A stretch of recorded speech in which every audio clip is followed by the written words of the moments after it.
Hi, everybody. I'm Beth Lawson, and I'm doing my review for A Soldier's Fague. Question one: what did I notice about the play? I thought it was interesting and meaningful that when anybody asked Grandpop about what he remembered about the Korean War, he always remembered the music that he played on his flute during his tour duty. I think he's choosing to remember something positive and do a positive connection with music during the war rather than talking about the violence of war. For question two, it says, what values do I see being represented? In this world, I see a character by the name of Jenny. She seems to show a lot of compassion. She served as an army nurse during the Vietnam War, and she showed great compassion to Elliot's father, Pops, who she later ended up marrying.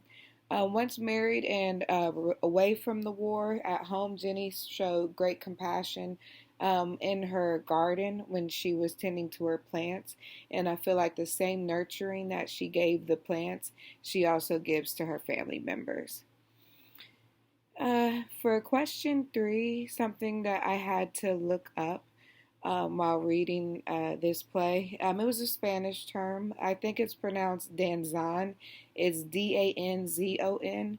And I found out that that's a genre of music and dance that originated in 19th century Cuba and it spread to Puerto Rico.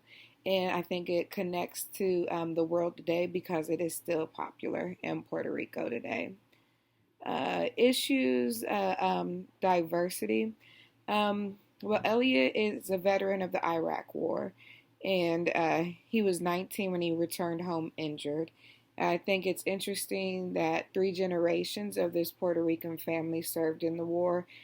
Each one served in a different portion of the war, and I think that kind of reaffirms the idea that when someone serves in the army, they usually have parents or close family members that also served in the army, making serving in the army somewhat of a legacy for people.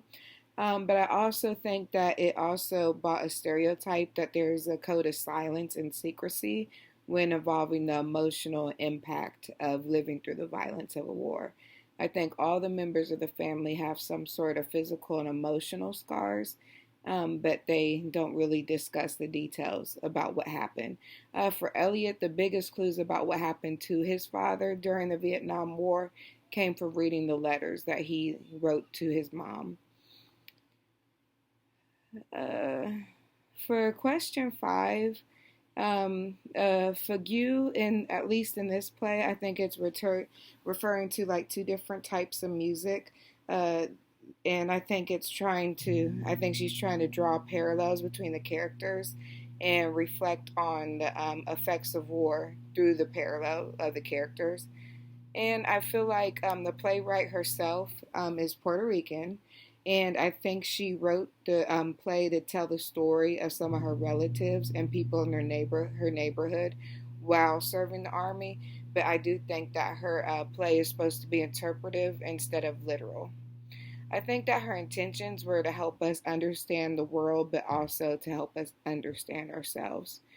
Two questions that I have about the play.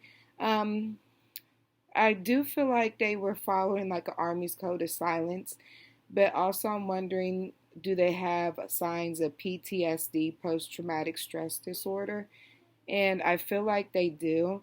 And I also feel like if there wasn't a code of silence, what if Elliot's dad warned him about joining the army, or what if Grandpa warned Pop about joining the army?